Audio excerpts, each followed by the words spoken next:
esta iglesia y saber de Dios, pero no conocer a Dios. ¿Y cuál es el deseo profundo de Dios? Que usted y yo lo conozcamos. Más allá de saber de Él y aprender de Él, por medio de su palabra, por medio de la teología, que es el conocimiento de Dios, el estudio si podemos decirle estudio, ¿no? Del carácter de Dios. Más allá de que usted sepa que Dios es santo, santo, santo, que Dios es misericordioso, más allá de que usted sepa que Dios es omnisciente, omnipotente, omnipresente, más allá de que usted sepa de que Dios todo lo puede, es que usted conozca a ese Dios que todo lo puede en su vida. Que cuando usted esté atravesando momentos difíciles en su vida, de escasez, usted no solo sepa que Dios es quien provee, sino que usted conozca a ese Dios que le ha provisto todo lo que necesita. Que cuando usted esté atravesando momentos de dolor, como esta familia de este muchacho que mataron el martes. Mi esposa y yo vimos el video de la esposa de este muchacho.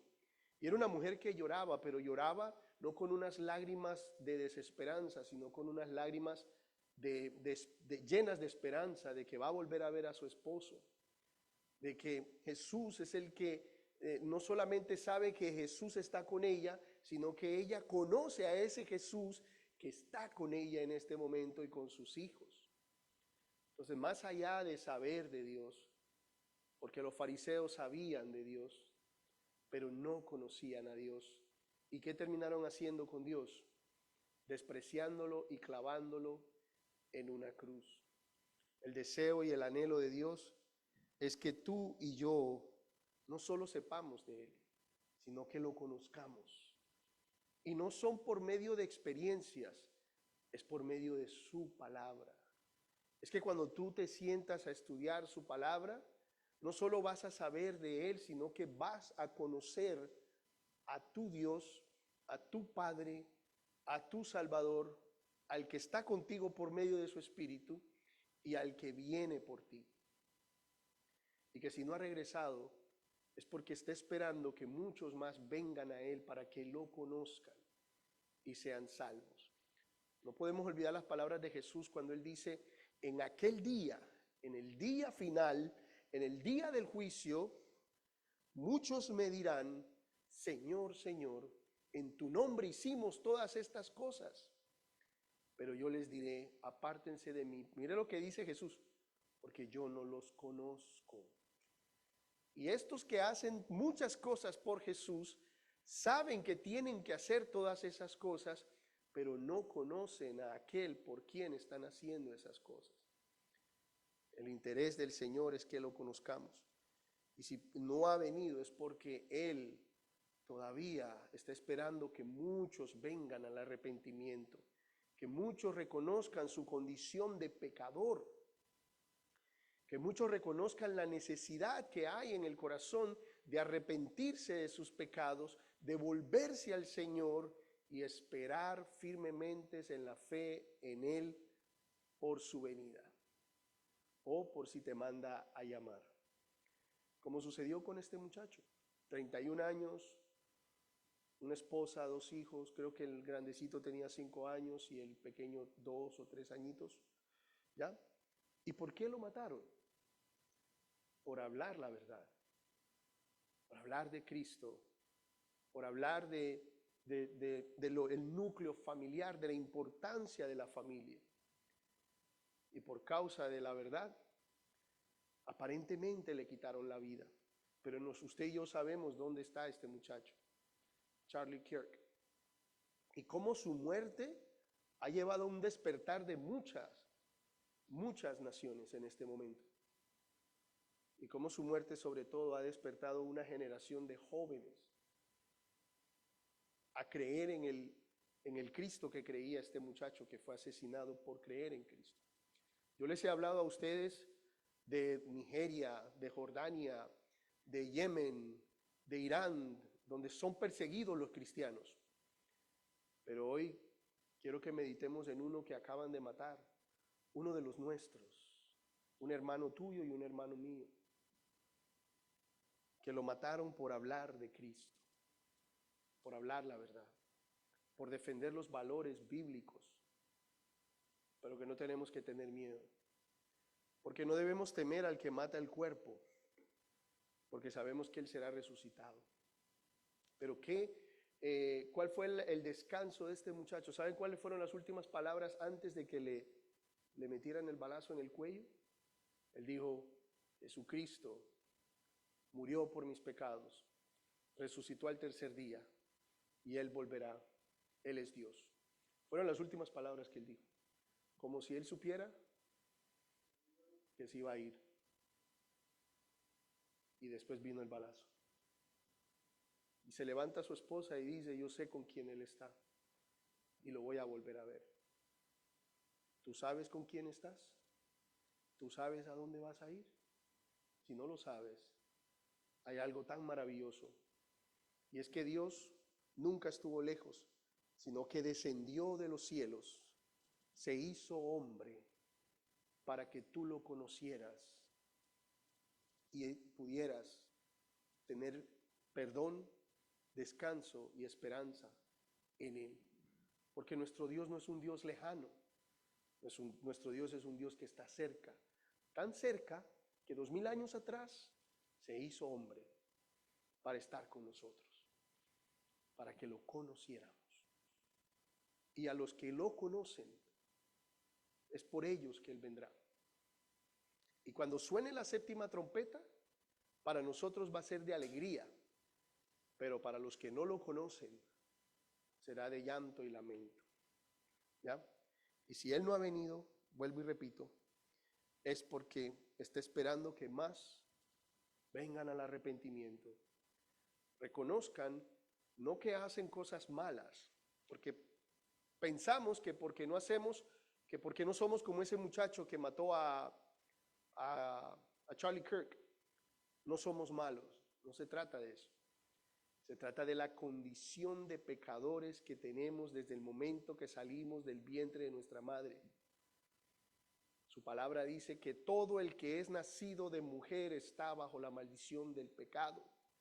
Y cuando tú reconoces que eres un pecador, que pecas, que no eres pecador porque pecas, sino que pecas porque eres pecador.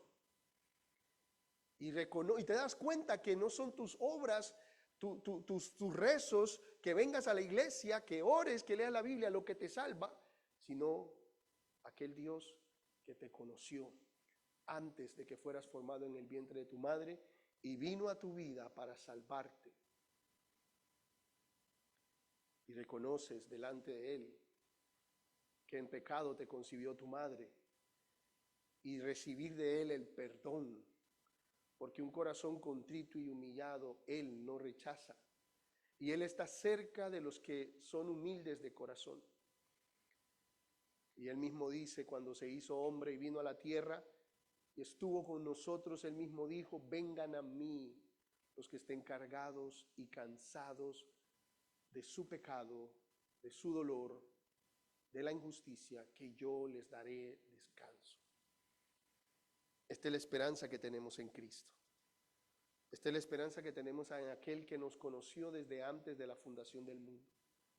Y que nuestro trabajo mientras Él viene, mientras suena esa séptima trompeta, es conocerlo a Él, es estar con Él, es pasar tiempos en los momentos más difíciles de tu vida, no solo saber que Él está ahí con vos, sino que estés con Él, que lo puedas experimentar por medio de su palabra. Que cuando vengan los momentos donde no tienes para pagar la renta, no solo sepas que Dios provee, sino que conozcas que Dios ha provisto, proveerá y seguirá proveyendo para ti mientras Él viene. Que cuando venga el afán y la ansiedad, sepas que puedes echar todas tus ansiedades sobre Dios, porque Él tiene cuidado de ti. Una cosa es saber que Dios tiene el control, pero tú querer controlar todo, no conoces que Dios tiene el control de todo. Entonces, sabes que tiene el control, pero vos seguís queriendo controlar todo. No lo conoces.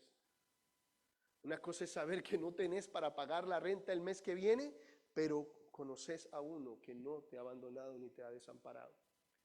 Cuando estás solo, cuando estás sola, no solo sabes que Él sabe que estás solo o sola, sino que conoces a aquel que está contigo en tu soledad, donde nadie llega. Este es el anhelo del Señor, que lo conozcamos. Esta es la vida eterna, conocer a Dios como el único Dios verdadero y a su Hijo Jesucristo, a quien Él ha enviado.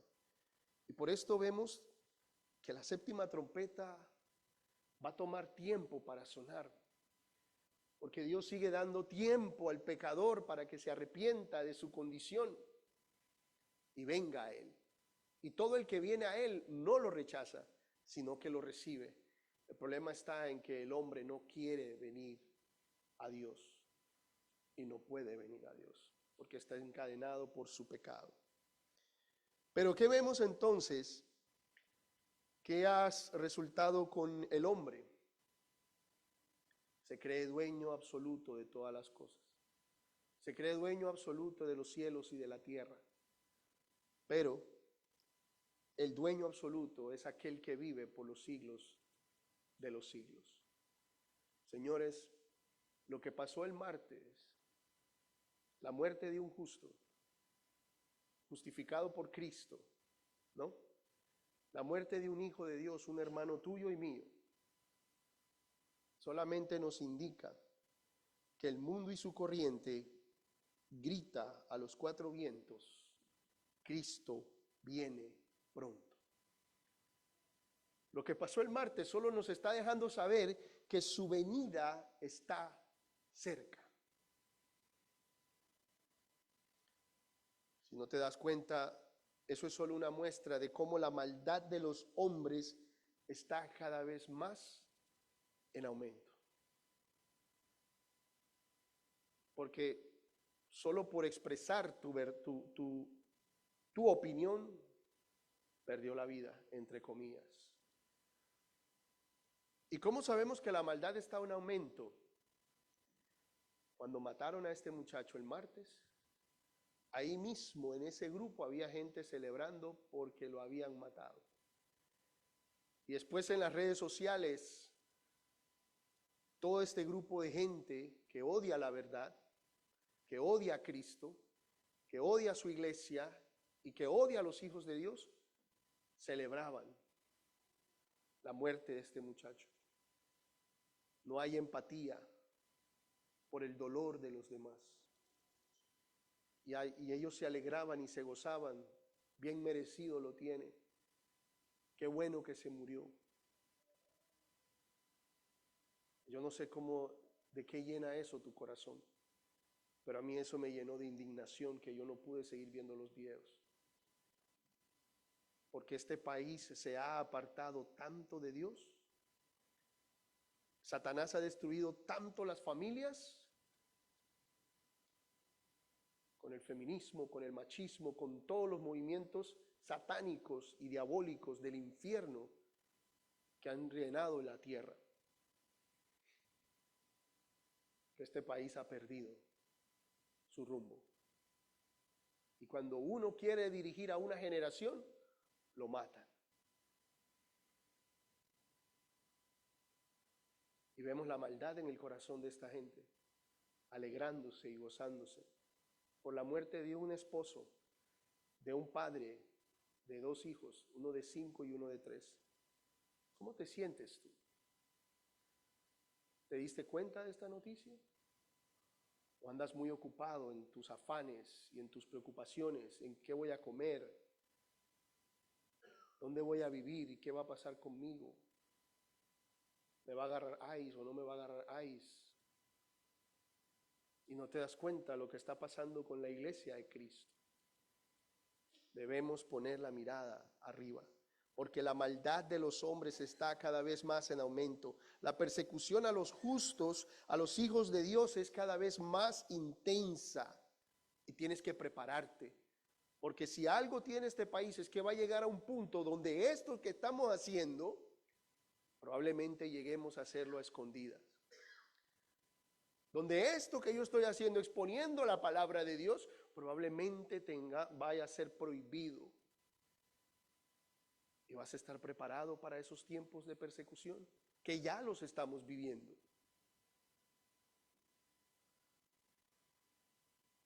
No sé por qué esto se me cierra tan pronto.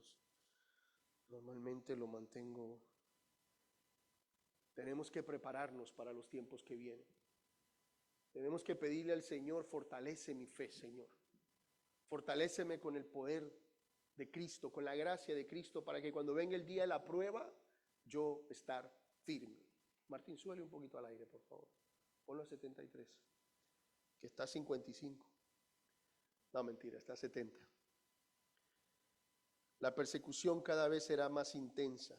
Cada vez más y más nuestros hijos crecen en un mundo sumergido en la inmoralidad, en el odio, el rechazo y el desprecio a los valores que un día nos dieron a nosotros dirección.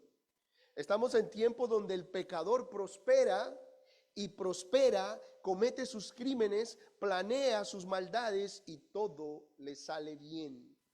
Blasfema contra Dios, contra su ungido, despreciando sus mandamientos, su palabra y a Cristo, y como que a ese no le pasa nada. Mientras que tú aquí, yo voy a la iglesia, yo ofrendo, yo diezmo, yo sirvo, yo hago bien, yo no le pago mal a nadie, y me pasan todas estas cosas y me pegan un balazo. Qué duro es eso, ¿no? Pero nunca te olvides lo que nos ha enseñado Apocalipsis: quién está sentado en el trono de gloria y quién es el que ya tiene preparado su juicio, quién es el que ya tiene preparada su venganza, quién es el que ya tiene preparada su ira para derramarla sobre aquellos que aparentemente están bien en sus riquezas. Porque Él ve todo lo que el justo vive por el poderoso, las aflicciones, las injusticias, las maldades. El Señor lo ve todo. Hermanos, estamos en tiempos donde ya el mundo llama a lo bueno malo y a lo malo bueno. El problema es cuando tú y yo como iglesia le llamamos a lo malo bueno y a lo bueno malo también. Ahí es donde está el problema. Estamos en tiempos donde el mundo sirve a su Dios, ya no a escondidas, al Dios de este siglo, que es Satanás el usurpador. Estamos en tiempos donde su adoración, la adoración de sus seguidores es abierta, en tu cara y en la mía. Pero ¿acaso no ves que y acaso no puedes ver que el anticristo está pronto a venir? El falso profeta está sonando desde los tiempos antiguos y que está siendo escuchado cada vez más y más en esta generación. Las trompetas están a punto de sonar, señores. El Cordero está a las puertas. La venganza del Señor está cada vez más cerca. El que vive por los siglos de los siglos está listo para rugir como un león que va a devorar a sus enemigos. Está listo para hacer guerra contra el mundo. El león está listo para devorar a sus enemigos, a los que persiguen a los suyos y los mataron. El que vive por los siglos de los siglos está cerca para hacer guerra contra el malvado pecador que trama, que planea cosas macabras contra el justo y contra su iglesia. El que vive por los siglos de los siglos está sentado en su trono, y ante su presencia los 4 seres vivientes, los 7 espíritus de Dios, sus ángeles y sobre todo el Cordero está listo para venir y devorar con su venganza, su ira, su juicio a los pecadores del mundo. Porque ellos pasarán, pero Él seguirá siendo el que vive por los siglos de los siglos. ¿Qué sucede entonces, señores? ¿Cuándo va a suceder todo esto? ¿Cuándo Dios hará justicia? ¿Cuándo Dios derramará su juicio? ¿Hasta cuándo seguiremos sufriendo la maldad por el pecador y ver que no es castigado por su pecado? ¿Hasta cuándo seguiremos padeciendo injusticias, dolores, muertes, pérdidas, pareciera que Dios no escuchara, pareciera que Dios no está presente. Pero veamos lo que dice el Salmo 94, lo que le dice David al Señor. Oh Señor, Dios de las venganzas, oh Dios de las venganzas, resplandece, levántate, juez de la tierra, da su merecido a los soberbios. ¿Hasta cuándo los impíos, Señor, hasta cuándo los impíos se regocijarán? Charlan, hablan con arrogancia, todos los que hacen iniquidad se vanaglorían. Aplastan a tu pueblo, Señor, y afligen a tu heredad. Matan a la viuda y al extranjero y asesinan a los huérfanos. Quizás esto no lo vemos en este país, pero ¿cuánto tiempo el pueblo salvadoreño sufrió esto? ¿Cuánto tiempo el pueblo colombiano sufrió y probablemente esté sufriendo esto otra vez? El pueblo peruano, ¿cuánto tiempo nuestros pueblos han sufrido estas cosas? ¿Y cuántas madres han gritado, Señor, justicia? ¿Cuántas viudas han gritado, Señor, venganza? ¿Cuántos justos? Y dicen el Señor, y dicen los perversos, el Señor no ve nada ni hace caso el Dios de Jacob. ¿Sabe qué dijeron con la muerte de este muchacho? Pues era el plan de Dios. ¿Dónde está Dios? Dice el necio. Pero ya todos sabemos lo que le viene al necio. Pero lo maravilloso de todo eso es que tenemos un Dios misericordioso y compasivo, que le sigue dando al necio tiempo para que se arrepienta. Pero un día sonarán las trompetas y ya no habrá más tiempo, ni para el necio, ni para aquel que tiene un pie en la iglesia y otro en el mundo, ni para aquel que sigue pensando que puedo deleitarme en las cosas del mundo y tener a Cristo al mismo tiempo. No, no funciona así. Para aquel que sigue pensando que puedo vivir desde domingo a viernes en el mundo y el sábado un rato en la iglesia, llegará un momento donde ya no habrá tiempo para ese tampoco. Ni para aquel que está ahí meditando si cree o no cree, llegará un momento donde ya será demasiado tarde. Este es el momento. Y aunque el necio, el pecador, el malvado dice, ¿dónde está tu Dios? ¿Dónde está el Señor? Él, mire lo que el Señor dice en el versículo 8. Hagan caso, torpes del pueblo, necios. ¿Cuándo entenderán? El que hizo el oído, ¿acaso no oye? El que dio forma al ojo, ¿acaso no ve? ¿No reprenderá el que castiga a las naciones, el que enseña conocimiento al hombre? El Señor conoce los pensamientos del hombre, sabe que son un solo soplo. Seamos pacientes, señores. Permanezcamos firmes en la fe. Permanezcamos firmes en la santidad, en la pureza, arrepintiéndonos cada día de nuestros pecados, pidiéndole al Señor, susténtame en la fe hasta la venida de Cristo o hasta que me llames a tu presencia. Y llévame cada vez más y más en el crecimiento del carácter de Cristo en mí. Porque llegará el día donde veremos al ángel que vio Juan en Apocalipsis capítulo 10. Ya el juicio final está aquí, señores. Es el último libro de la Biblia. Ya está escrito hace 2000 años. ¿Qué estamos esperando? Su cumplimiento. Esperemos un poco más a la justicia, al juicio, a la venganza de nuestro Señor. Pero mientras tanto permanezcamos firmes, no titubeemos, no dudemos, no nos afanemos por las cosas de este mundo, ni nos aferremos a las cosas de este mundo, Porque si usted no se ha enterado, léase los 9 capítulos de Apocalipsis. Aquí no va a quedar nada, señores. Y vuelvo y le repito, ni la tierrita que se compró allá en Tipitapa, en Chontales, en donde sea que usted sea. Nada. No se aferre a las cosas de este mundo. Ponga su mirada en las cosas de arriba donde está Cristo. Y vamos a ver qué es lo que vio Juan entonces en los siguientes versículos de Apocalipsis. Versículos del 5 al 11, Apocalipsis 10. Les recuerdo que en el capítulo 9 sonó la sexta trompeta. La sexta trompeta sonó, pero falta la séptima. Y en la séptima trompeta,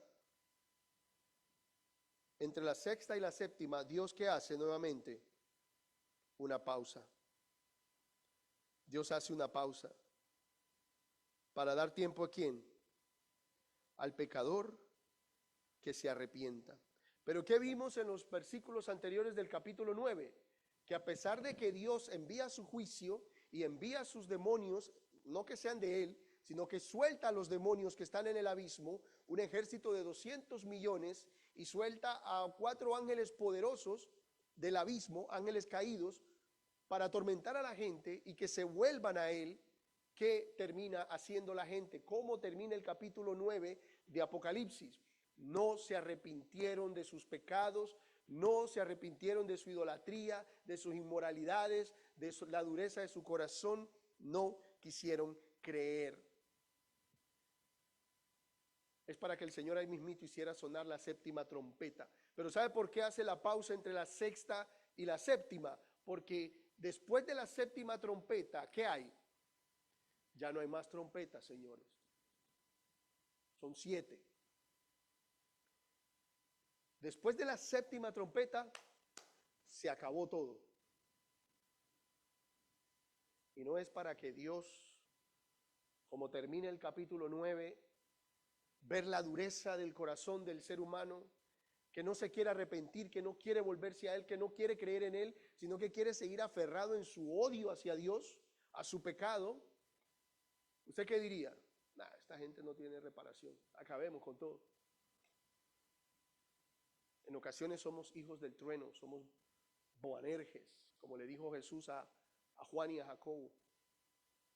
Ustedes son hijos del trueno. Porque iban a una aldea y los rechazaron y le dice Juan, Señor, ¿tú quieres que mandemos a pedir fuego del cielo para que los consuma a todos? Y algunas veces nosotros queremos ser así. Pero bendito sea Dios que Dios nunca nos trató así, cuando no queríamos arrepentirnos de nuestros pecados, cuando no queríamos dejar nuestras tradiciones porque era lo que nos enseñaron desde niño. ¿Y cómo yo me voy a desprender a eso? Y me voy al infierno con mis tradiciones, pero no me importa. Y no queríamos dejar el pecado, no queríamos dejar los placeres del mundo. Imagínense donde Dios hubiera mandado fuego del cielo. ¿Dónde estaríamos ahora mismo nosotros? Y por eso hay esa pausa entre la sexta y la séptima trompeta, para que el hombre venga al arrepentimiento, sea salvo y conozca a Dios para salvación. Pero vimos la semana pasada que el Señor manda entonces otro ángel, y este ángel trae el pacto de Dios. Viene en una nube, que quiere decir juicio, que trae la gloria de Cristo en él. Pero vamos a ver qué más sigue trayendo el ángel en los siguientes versículos. Dice el versículo 5 del capítulo 10 de Apocalipsis. Entonces el ángel que yo había visto de pie sobre el mar y sobre la tierra, levantó su mano derecha al cielo y juró por aquel que vive por los siglos de los siglos, quien creó el cielo y las cosas que en él hay, y la tierra y las cosas que en ella hay, y el mar y las cosas que en él hay, que ya no habrá más demora, porque en los días de la voz del séptimo ángel, cuando esté para tocar la trompeta, la última trompeta, entonces el misterio de Dios será consumado, como él lo anunció a sus siervos los profetas en el Antiguo Testamento. La voz que yo había oído del cielo, la oí de nuevo hablando conmigo. Ve, toma el librito que está abierto en la mano del ángel que está de pie sobre el mar y sobre la tierra. Entonces fui al ángel y le dije que me diera el librito, y él me dijo: tómalo y devóralo. Te amargará las entrañas, pero en tu boca será dulce como la miel. Tomé el librito de la mano del ángel y lo devoré, y en mi boca fue dulce como la miel, pero cuando lo comí me amargó las entrañas. Y me dijeron: debes profetizar otra vez acerca de muchos pueblos, naciones, lenguas y reyes. Vamos a analizar cada punto y cada simbolismo en este ángel que trae. Vamos a empezar primero que todo con que Dios es el dueño absoluto de todas las cosas. El Señor es Dios sobre todas las cosas, sobre todo lo creado en los cielos. El Señor es el Señor, y todo lo que en los cielos hay le pertenecen a Él. El ángel, si usted lo ve, el ángel en el versículo 5 dice que lo que había visto, el ángel tenía sobre él un pie sobre la tierra, sobre el mar, y levantó su mano derecha al cielo. Todo eso tiene un simbolismo muy importante. El Señor está diciendo algo con respecto a su autoridad. ¿Qué está diciendo? Que Él es dueño absoluto de lo que hay en los cielos, en la tierra y en los mares. Todo le pertenece a Él.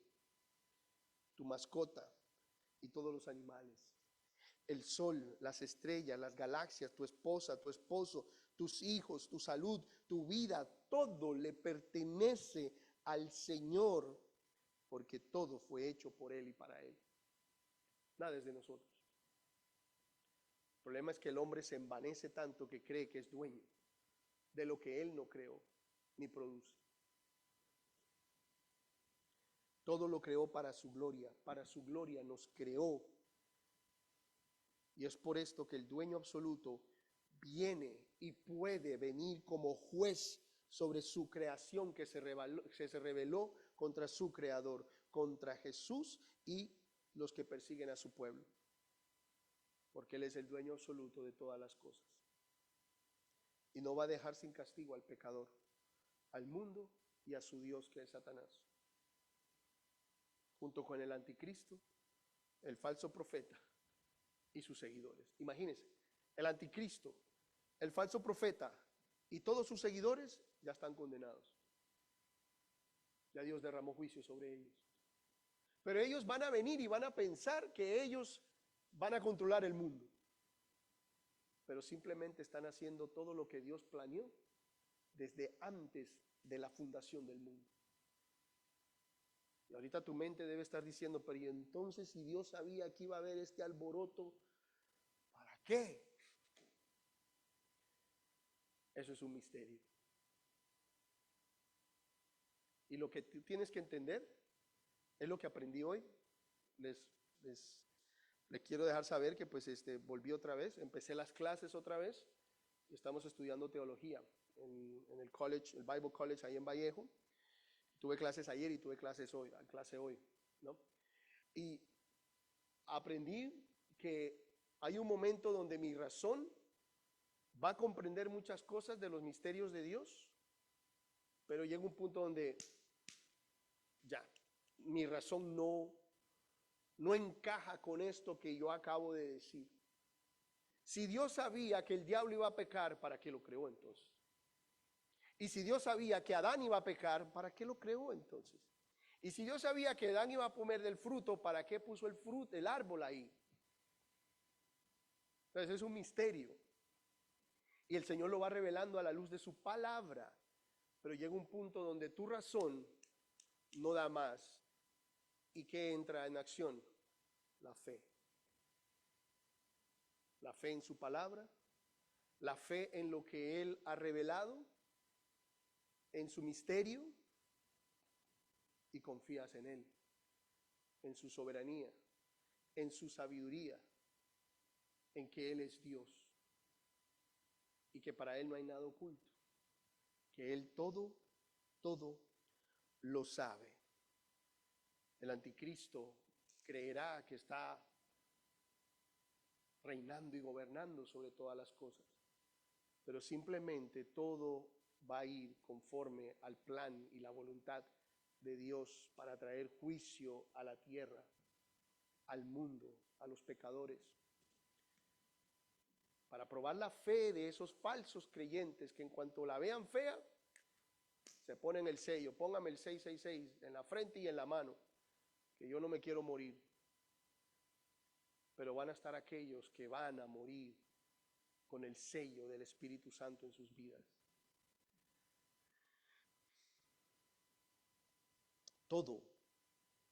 Todo está en la soberanía, en el plan perfecto y en la sabiduría de Dios.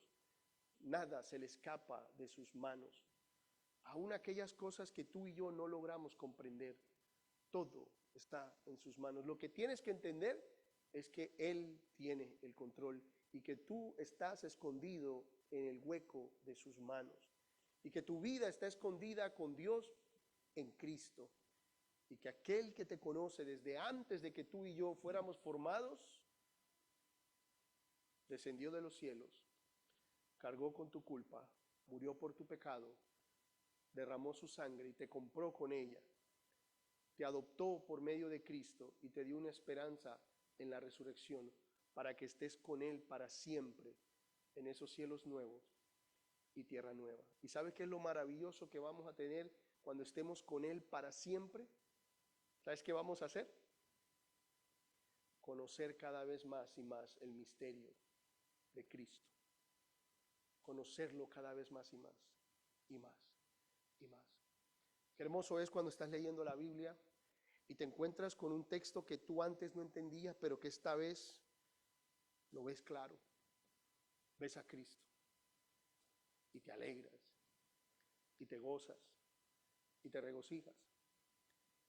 Vamos a tener esa experiencia por una eternidad, conociendo a Cristo, conociendo al Padre en Cristo, para siempre.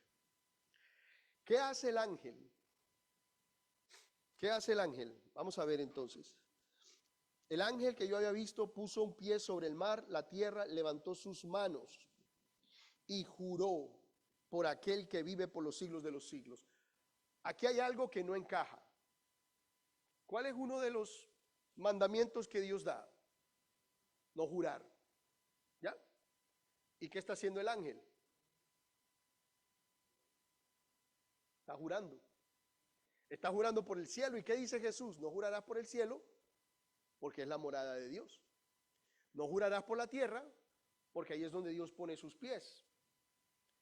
Y no jurarás por qué más? Por el templo, creo que es, no me acuerdo. ¿Y qué hace este ángel? ¿Qué es lo primero que hace este ángel? Un juramento. Sabemos que la Biblia dice que no debemos jurar por el cielo, por la tierra, ni por el nombre de Dios. Pero ese mandamiento es para ¿quiénes? Para nosotros, los pecadores. Porque ¿qué hacen los mandamientos?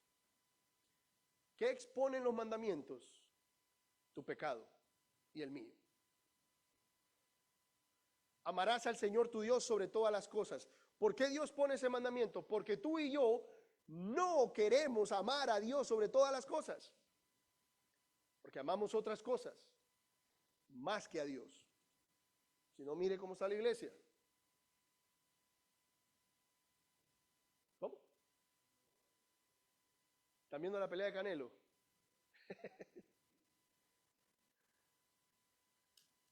El martes jugaba Venezuela, Colombia, Honduras, las eliminatorias. Aquí no vino gente. Porque amaron más su selección, que no les da nada, que jamás van a conocer a los jugadores, y si pasan por ahí ni los van a volver a ver, que al Señor. Por eso el Señor dice, amarás al Señor sobre todas las cosas, sobre todas. Porque sabe que en el momento que tengas un hijo, ese hijo se volvió para ti tu Dios. El día que tengas una esposa, se volvió para ti tu diosa. El día que tengas a un esposo, se volvió tu Buda, a rascarle la pancita para que te suelte billete. Daniela solo mira a Edgar. ¿Qué hacen los mandamientos entonces? Nos dicen, nos revelan a nosotros nuestro pecado. ¿Qué más dice los mandamientos? Amarás a tu prójimo como a ti mismo. ¿Por qué dirá eso? Porque somos egoístas. Porque solo pensamos en nosotros. Aquí ha venido gente que ha llevado meses sin venir a la iglesia. Y yo les puedo preguntar a ¿ustedes saben quiénes no han venido a la iglesia por 3 meses o 4 meses? Ay, pastor, en serio, hay gente que no ha venido hace 4 meses a la iglesia. Porque somos egoístas. Porque pensamos que ese es el trabajo del pastor solamente. No, ese es tu hermano el que no vino, que va a ser mi hermano ese. Si ni a mi hermano de sangre lo llamo, voy a estar llamando a uno. Egoístas. Por eso el Señor dice, amarás a tu prójimo como a ti mismo. ¿Y dónde te amas a ti mismo? Con el amor de Dios. Porque tú tampoco tienes la capacidad de amarte a ti mismo. Si te ves en el espejo y dices, no hombre, me estoy quedando sin pelo. Le digo a Jonathan, que es mi barbero y también es discípulo, hey, bájame abajito aquí porque ya se me está viendo ya. No nos amamos y no podemos amarnos a nosotros mismos. No tenemos la capacidad. Pero ¿dónde podemos encontrar ese amor? En Cristo. Somos amados y es suficiente. ¿Qué más dicen los mandamientos? No robarás. ¿Por qué? Porque somos ladrones. ¿Ah? Cada uno de nosotros hemos robado en algún momento de nuestras vidas. Cada uno de nosotros. Y somos rapiditos para justificarnos. ¿Cuántos de ustedes no se han robado un lapicero que no es suyo? Y se lo han llevado. ¿Por qué cree que andamos comprando lapiceros ahí? Maná de ladrón. ¿Por qué dice la Biblia no robarás? Porque en nosotros está el robar. ¿Y por qué dice no tomarás el nombre de Dios en vano? Mira, te lo juro, por esta. Nos dimos la vuelta y ya.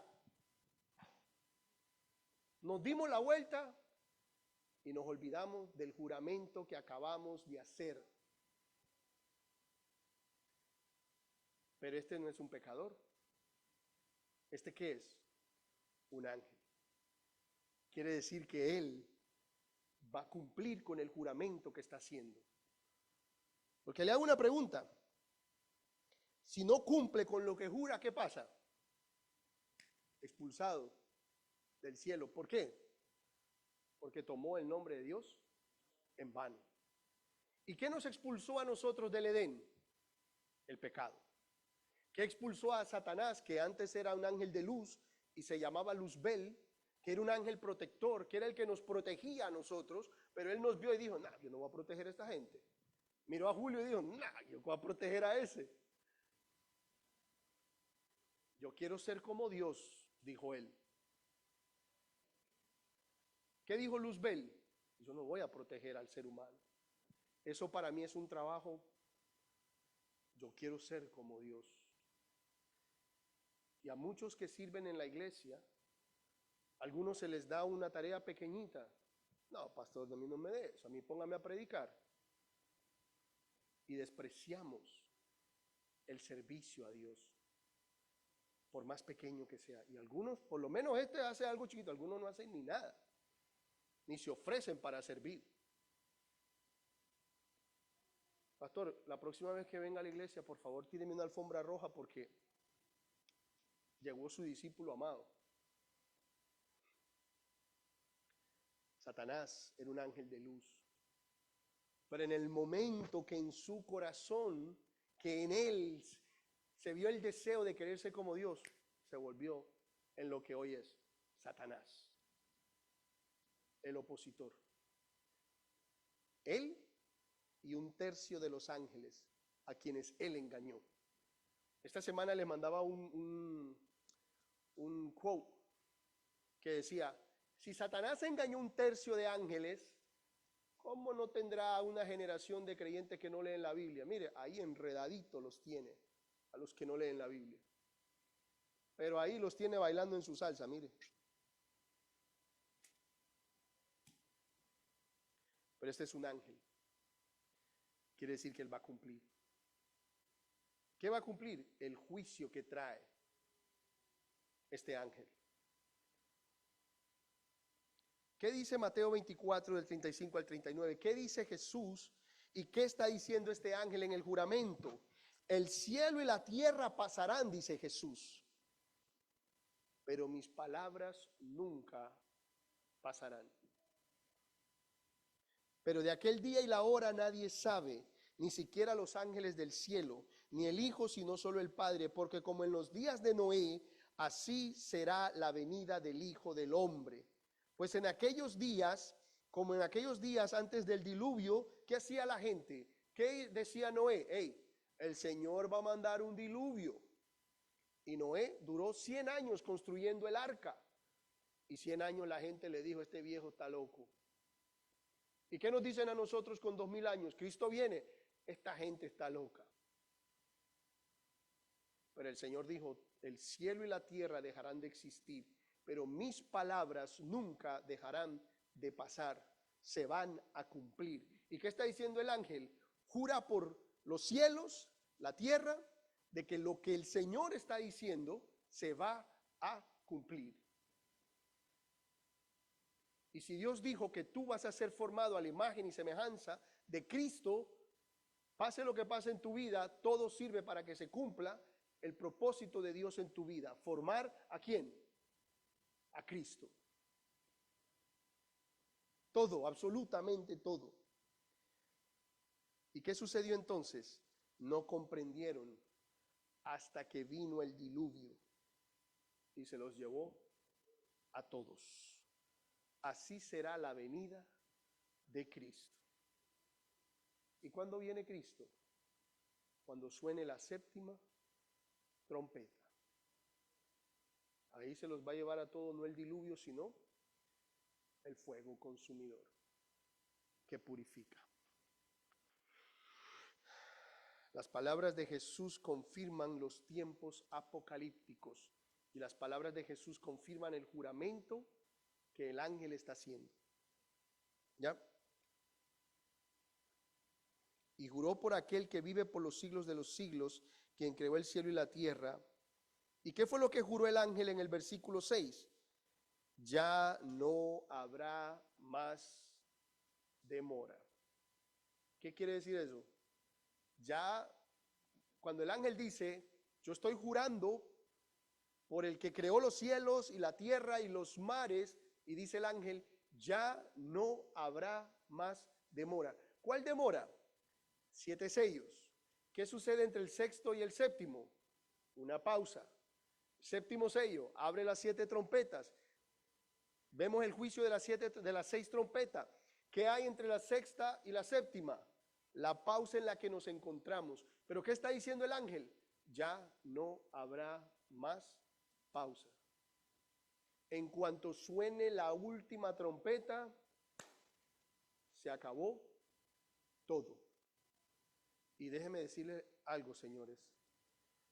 Yo a veces me pregunto si nosotros estamos en alguna de esas trompetas o si estamos en algunos sellos. Porque es que las cosas no han ido mejorando. Y déjeme decirle que no mejorarán. Todo tiene que ir cada vez de mal en peor. Cada vez. Porque es que todo tiene que irse acomodando para que venga el anticristo. ¿Qué está pasando en las naciones? En Nepal expulsaron a los líderes. La gente se está cansando del liderazgo de la gente, de los presidentes corruptos. ¿Qué quieren? Quieren a uno. Anhelan un presidente, a un líder que los lleve a la prosperidad, que los lleve al bienestar. ¿Y quién les va a dar eso? Cristo, dicen algunos. Sí, pero póngale el anti. El anticristo les va a dar eso. Y muchos van a creer en él porque tienen su mirada en las cosas de la tierra. Porque quieren tener un buen trabajo, salud, educación, mi casita, echar para adelante. Y el anticristo les va a dar todo eso.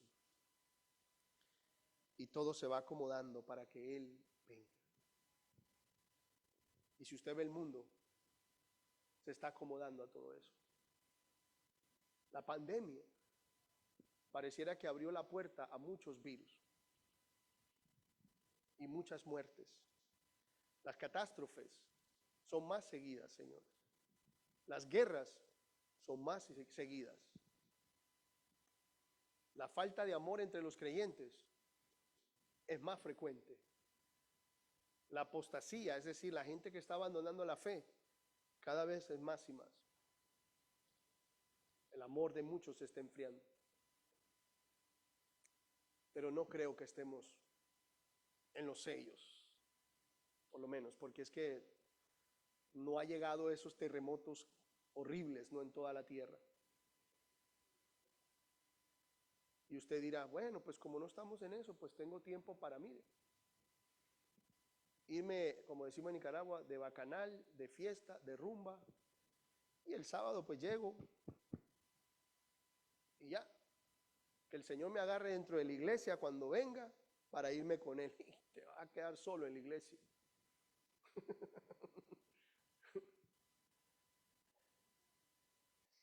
No podemos vivir de esa manera.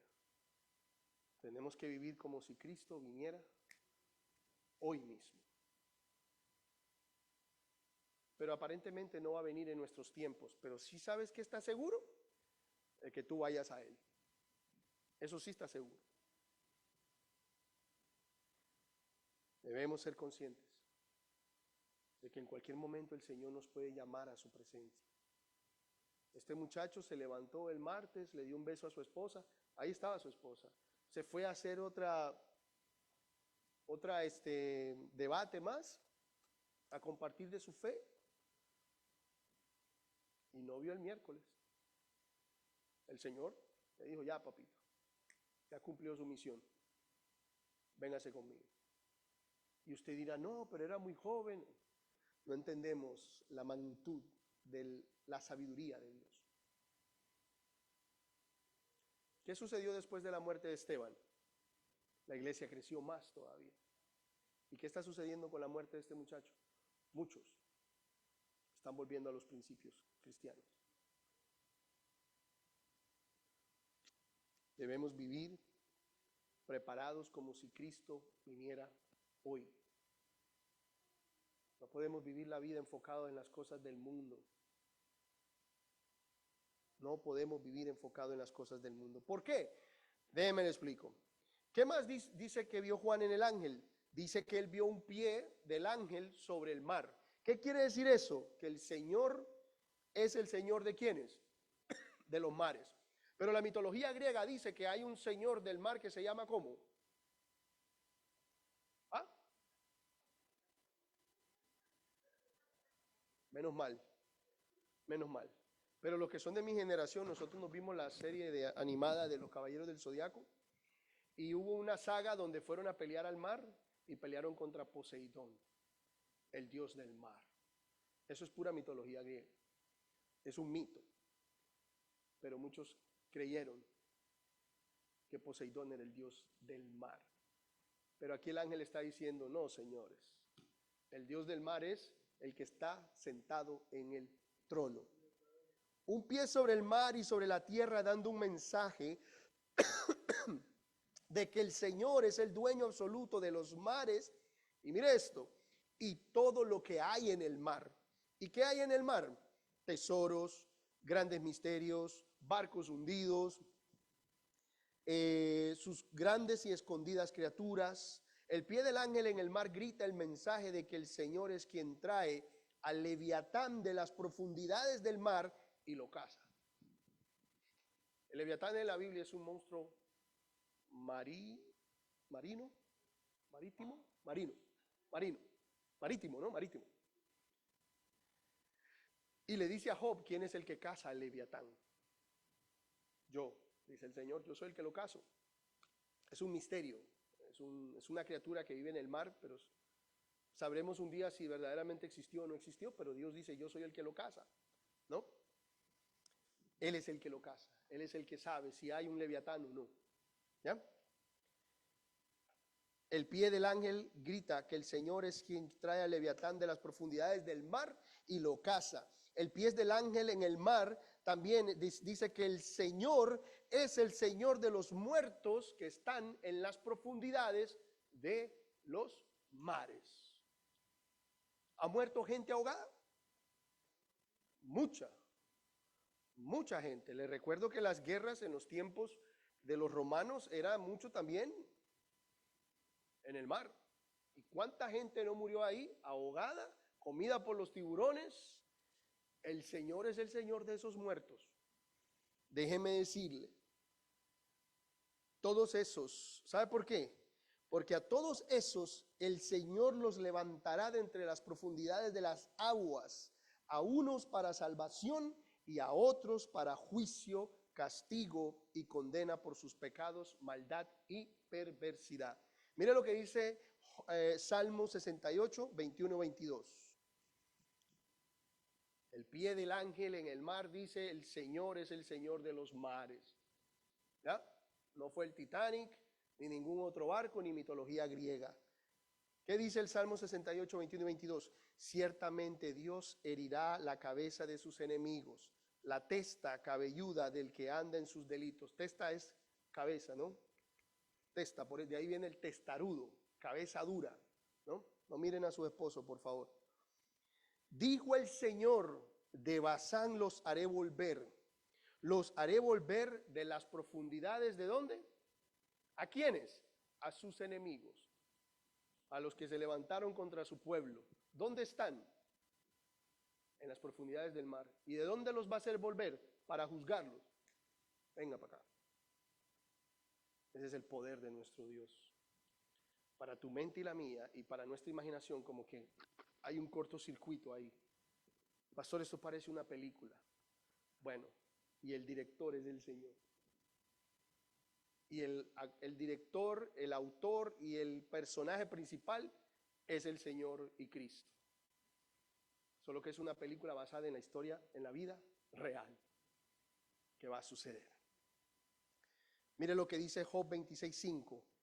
Tiemblan los muertos, los que habitan debajo de las aguas.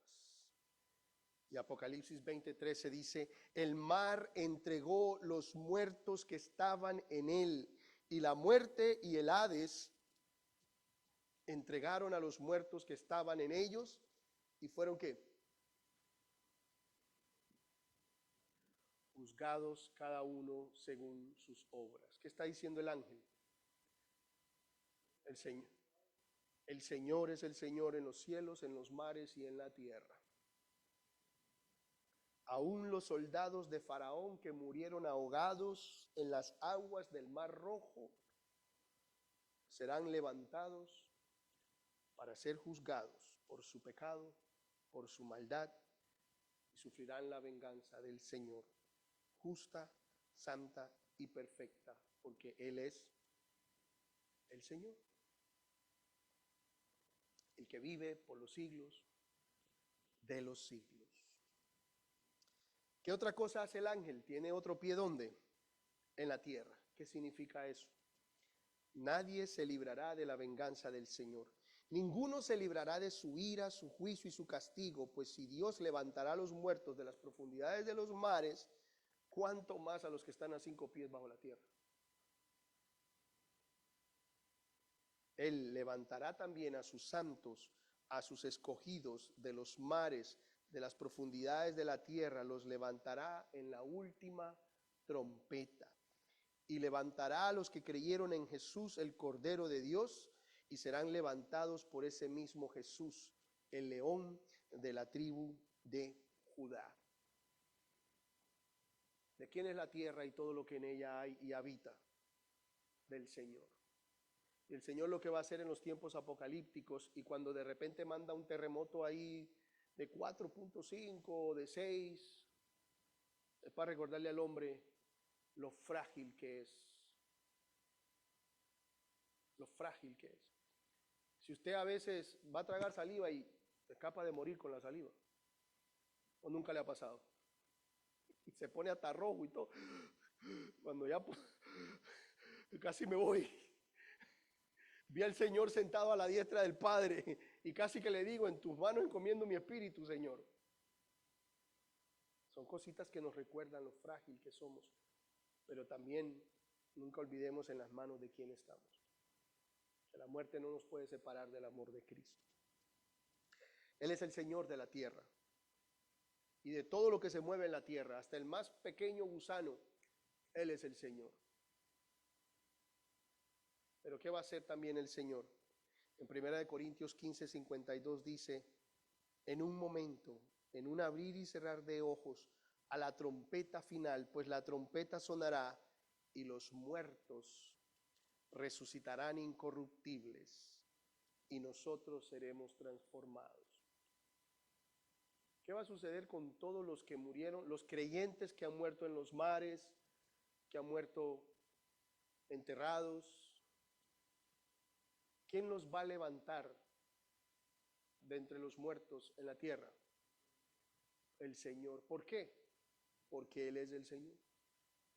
Porque Él es el Señor de los vivos y de los muertos. Y Él los levantará. Y Él te levantará a ti y me levantará a mí en el día de la séptima trompeta. ¿Qué dice 1 Tesalonicenses 4:16-18? Pues el Señor mismo descenderá del cielo con voz de mando, con voz de arcángel y con voz de la trompeta de Dios, y los muertos en Cristo se levantarán primero. ¿Habrá algo imposible para el Señor? ¿Lo cree tu mente y lo cree tu corazón? ¿De que Dios te levantará de entre los muertos? Cuando pongamos tu cuerpo en un ataúd y lo enterremos, ¿cómo llorarán tus familiares? Se me fue. O vas a llorar con dolor porque duele, pero vas a tener la esperanza de que ese pariente, ese amigo, ese familiar, ese hijo, esa hija, ese esposo, esa esposa será levantado de entre los muertos cuando suene la séptima trompeta. Porque Él es el Señor. Pero no así los malos. Ellos no estarán en la congregación de los justos, ni tendrán lugar en el reino de los cielos, sino que serán lanzados al lago de fuego por causa de sus pecados, junto con Satanás, el anticristo, el falso profeta, sus seguidores y todos esos 200 millones de demonios que aparecen en el capítulo 9 de Apocalipsis. Y nunca más saldrán de ahí, porque sufrirán la ira, la justicia, venganza y furor de aquel que vive por los siglos de los siglos. Esto es la afirmación de que Dios creó el cielo y la tierra. Esto revela el alcance de la gloria de Dios en toda la tierra. Esto es lo que nosotros podemos ver entonces en los versículos del 5 al 7, lo que está viendo Juan en el ángel y lo que representa todo lo que está viendo en este ángel. Pero vamos a ver entonces del 8 en adelante. La voz que yo había oído del cielo, la oí de nuevo hablando conmigo. ¿Se acuerda que en el versículo 4 Juan oye una voz, en Apocalipsis 10, Juan oye una voz que le dice, no escribas las cosas que estás viendo? ¿Qué quiere decir eso? Que hay misterios que solo le pertenecen a quien, bueno, todos los misterios le pertenecen a Dios, pero hay cosas que Él dice, esto no se lo voy a revelar al ser humano. Y usted dirá, ay, pero el Señor tan egoísta. A ver, si no podemos comprender la revelación de Apocalipsis, cuánto más esas cositas que Dios se reservó para Él, nos van a volver locos. Entonces Él oye una voz que le dice, no escribas estas cosas. Así de horroroso debe haber sido lo que Juan vio y que iba a escribir, que el Señor, que la voz le dijo, ay no, esas cosas ni las pongas ahí. Él vuelve a escuchar esta voz en el versículo 8. La voz que yo había oído del cielo, la oí de nuevo hablando conmigo. Ve, toma el libro que está abierto en la mano del ángel que está de pie sobre el mar y sobre la tierra. El ángel traía en sus manos un libro y le dice, ve y tómalo, ¿ya? El librito, ve y tómalo. Y dice, ¿y qué hace Juan en el versículo 9?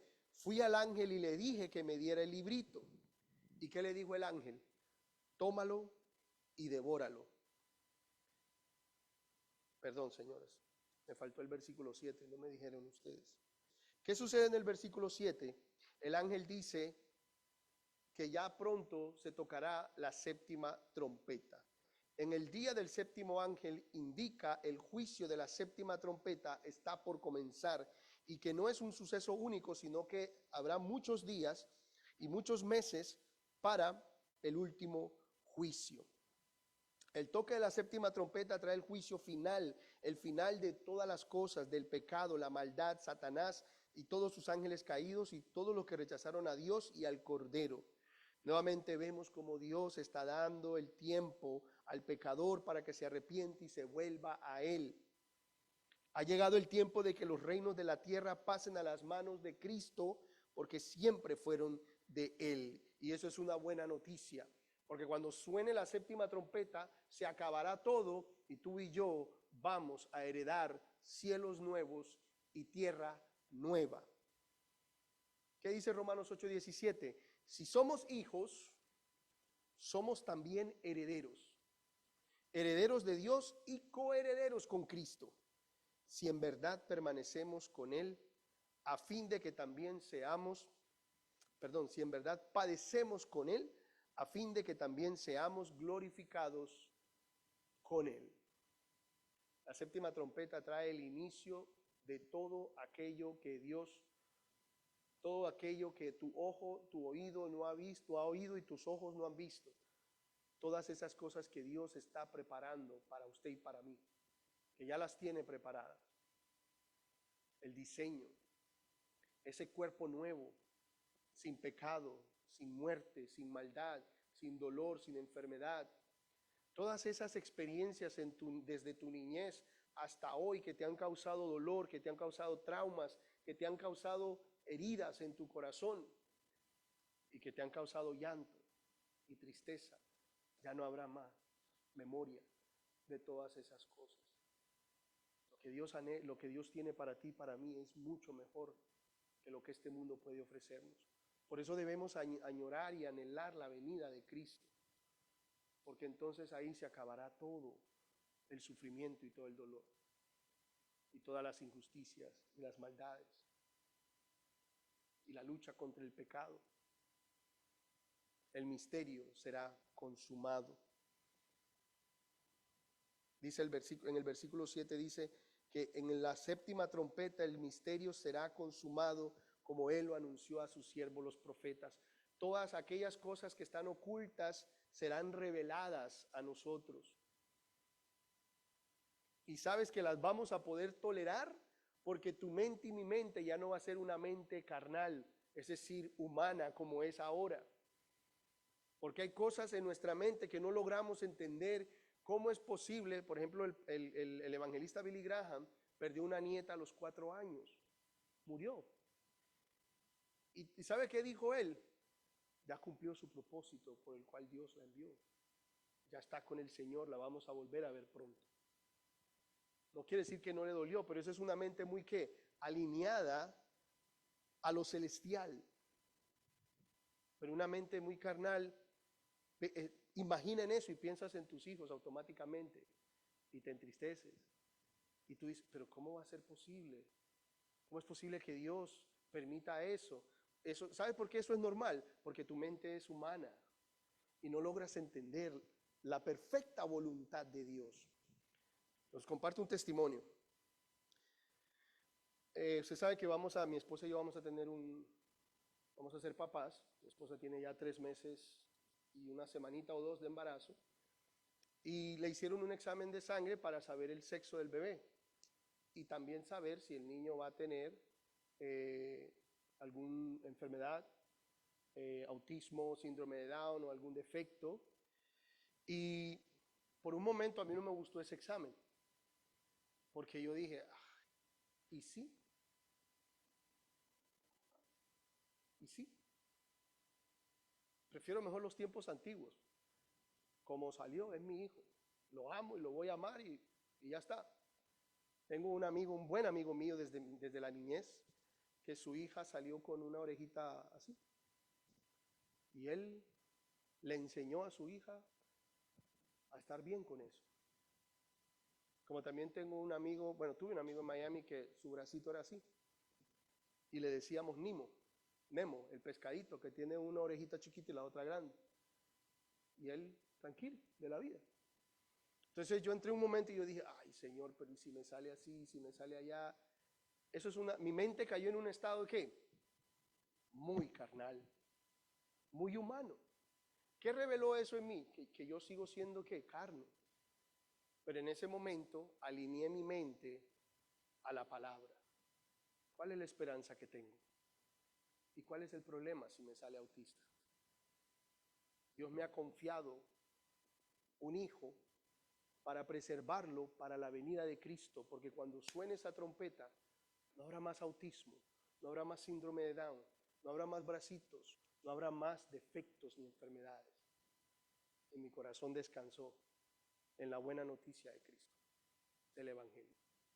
Para la gloria del Señor, pues todo está bien, ¿ya? Todo está bien, no hay ningún problema. Va a ser varón, no va a ser niño. Pero les quería compartir cómo tu mente y la mía, en ocasiones, no está alineada a la perfecta voluntad de Dios. ¿Ya? Pero cuando sea el misterio revelado y suene la séptima trompeta y estemos con Él, nuestra mente no va a luchar contra la voluntad de Dios, porque aún nuestra mente va a ser a su totalidad la mente ¿de quién? De Cristo. Va a ser la mente de Cristo. Y ya veremos un ángel lleno de ojos por todos lados y nosotros andaremos, mire, normal. Veremos la gloria de Dios y no nos generará miedo, sino que, wow, qué maravilla, qué espectacular. Te alabo, Señor. Veremos cosas impresionantes y no nos asustarán ni nos sorprenderán. Dice el profeta Isaías en el capítulo 6 que él vio serafines, ángeles con 6 alas. Y él tuvo miedo. Y nosotros los veremos y estaremos. ¿Y sabe qué nos va a llevar a ver eso? Cuando usted mire esos ángeles con 6 alas, impresionantes, gloriosos, maravillosos, usted va a decir, qué grande es el Creador que hizo estos ángeles con 6 alas. No vamos a adorar a los ángeles como lo hacíamos antes. Angelito de mi guarda, dulce compañía, no me desampare ni de noche ni de día. Y pecábamos de idolatría, porque no podemos adorar ni a los ángeles. Pero cuando veamos uno de esos seres, vamos a adorar al que creó a esos ángeles. Y nuestra mente no se va a sorprender ni se va a asustar, porque va a estar alineada con la voluntad de Dios. ¿Y cómo alineamos nuestra mente con la voluntad de Dios? Su palabra, conociéndola. El misterio será revelado. Ya, no habrá más misterio. Vamos a ver cara a cara. Vamos a ver a Dios por medio de ¿quién? De Cristo. Y no va a ser, y no nos vamos a confundir como sucedió con Tomás, que le dijo Jesús, el Padre y yo somos uno. Y le dice a este discípulo, hey, muéstranos al Padre. A ver, Jesús, mira, ya estuvo bueno, ¿ya? Nos has hablado que el Padre aquí, pero lo que queremos es ver a Dios, queremos ver al Padre. Y le dice Jesús, ¿tanto tiempo has andado conmigo y no has conocido al Padre? Eso es una mente muy carnal, porque todo lo que es Dios está en Jesús. A ver, explíqueme usted eso. Explíqueme cómo que todo lo que está en Dios está en Jesús.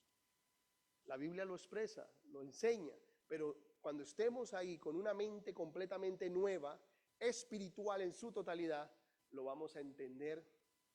Mire, como usted me puede ver por aquí, ya no vamos a ver por espejos, sino que vamos a ver cara a cara. Le vamos a ver. ¿Qué debemos hacer entonces?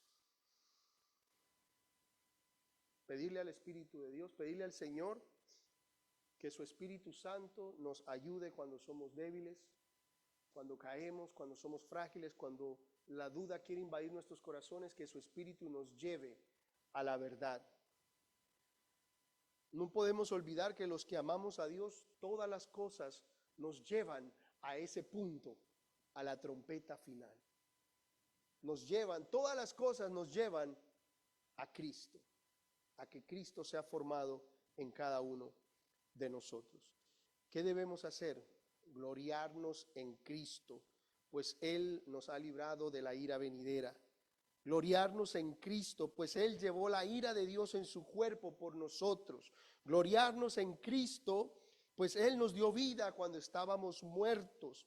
Gloriarnos en Cristo, pues Él nos compró con su sangre cuando éramos esclavos del pecado. Gloriarnos en Cristo porque por medio de su evangelio y la fe que Él nos dio, fuimos sellados con su Espíritu Santo en nuestros corazones. Gloriarnos en Cristo porque con su Espíritu Santo nos selló como exclusiva propiedad de Él. Gloriarnos en Cristo, pues Él nos ha presentado justos, limpios y sin mancha por su sangre, por su muerte, por la cruz, delante de Él. Gloriarnos en Cristo y permanecer en su evangelio para heredar los cielos nuevos y la tierra nueva. ¿Qué sucedió entonces en los últimos versículos para terminar? El ángel le dijo: come el librito, te va a ser dulce y te va a ser amargo. Eso lo experimentamos nosotros. ¿Cómo está sonando Apocalipsis? Para nosotros los creyentes, dulce, porque Cristo viene pronto. Pero para ese pariente tuyo que no cree, para ese hijo tuyo, esa hija tuya que no cree, para ese amigo tuyo que no quiere creer, para ese hijo tuyo que se apartó del Señor y no quiere nada con Él, ¿qué te genera? Tristeza, dolor. Pero ¿cómo termina el capítulo 10?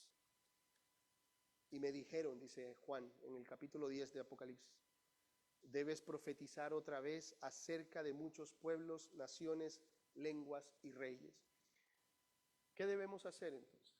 Aunque la venida de Cristo nos genera a nosotros alegría, esperanza, paz, gozo, expectativa por las cosas que Él va a hacer, también nos genera dolor, tristeza. ¿Pero qué debemos hacer? Seguir proclamando su palabra, seguir proclamando su evangelio, seguir proclamando que su venida está cerca, seguir proclamando que Él viene pronto. Y quiero terminar con 1 de Juan 2, del 15 al 17. ¿Qué debemos hacer entonces? Proclamar su venida, proclamar su evangelio. Proclamar su evangelio a los perdidos, a los que no lo conocen. Orar por los que se han apartado. Llamar a los que no han vuelto. Orar por aquel vecino, aquel pariente, aquel compañero, para que conozca a Cristo y Dios te dé la oportunidad de compartirle el evangelio y alegrarte porque su venida está cerca. Su venida está muy cerca. ¿Y qué es lo otro que debemos hacer? No amar al mundo ni las cosas que están en el mundo. Cuando hablamos de esto pensamos, la droga, las mujeres, la fiesta. No, hay otras cosas en el mundo que tú puedes amar más que a Cristo. El trabajo. Hay muchos que no han venido es que estoy trabajando. Es que me ha salido trabajo. Hay muchos que no vienen a veces por ver a Canelo. ¿Canelo le pertenece a Cristo o le pertenece al mundo? Al mundo. Hay muchos que no vienen por un partido de fútbol o por jugar un partido de fútbol. Eso es amar al mundo más que a Cristo. No, pastor, es que los sábados me invitan a fiestas. Estás amando más al mundo que a Cristo. No queremos dejar esas cosas, pero queremos a Cristo. Estamos así, mire. Cuando debemos estar es con su totalidad, agarrados de la cruz. Pero a veces nos permitimos, bueno, está bien, yo voy todos los sábados, los martes. Y no te das cuenta que eso se te puede volver normal. Dejar de congregarte se te puede volver normal. No debemos amar al mundo, ni las cosas que están en el mundo. Si alguien ama al mundo, el amor del Padre no está en él. Cuando tú y yo caemos en el amor al mundo, el amor de Dios no está en nosotros, porque es ese mismo amor que nos lleva a amarlo a Él y amar al prójimo. Por eso el que dice, yo amo a Dios pero desprecio a mi hermano, es mentiroso. Porque el amor de Dios se ve manifestado en el amor a los hermanos.